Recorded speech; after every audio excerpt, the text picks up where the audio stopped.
Continuaremos, vamos a hacer ahora la forma vertical. Yo ya he dividido el cuadrado, pero les voy a explicar cómo, ¿ya?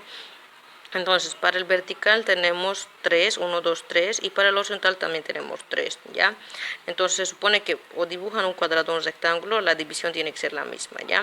Yo he dibujado un rectángulo, entonces, para la vertical se divide en 3 partes porque tiene 3 términos, 1, 2, 3, entonces, X, Y y Z. Y para la horizontal también tiene 3 términos, por lo tanto también he dividido en 3 partes. X, Y, Z. No he puesto sus signos porque todos son positivos, pero si habría alguno negativo porque de ustedes va a haber negativos en eso que van a demostrar, entonces ponen su negativo porque tiene que llevar el signo, ¿ya? Entonces multiplicamos X por X, sería X al cuadrado.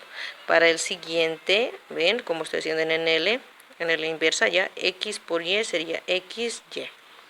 Para el siguiente, X por Z sería XZ. Para el siguiente hacia abajo sería Y por X ordenando sería XY. Y por Y sería Y al cuadrado. Y Y por Z que sería YZ. ¿Ya? Para el siguiente, X por Z ordenando XZ. Para este, Z por Y ordenando Y por Z, y finalmente Z por Z, que sería Z al cuadrado, ¿ya? Fíjense que ya tenemos los cuadrados, aquí está, 1, 2, 3, tenemos los cuadrados en la diagonal, entonces ya voy a estar escribiendo mi resultado, X al cuadrado más Y al cuadrado más Z al cuadrado, ¿sí? Ahora buscaremos términos semejantes, por ejemplo, fíjense aquí, XY más XY se hace más 2XY, entonces más 2XY.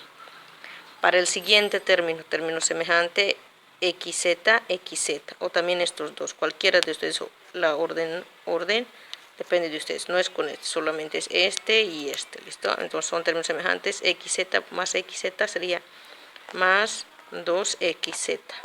Y finalmente los que sobran sería YZ más YZ, también son positivos, sumados me darían más 2YZ, listo. Ya, este sería el orden para el ejercicio, ya está demostrado, aquí solamente falta ordenar, ustedes van a ordenar, ya, y ya está demostrado los dos.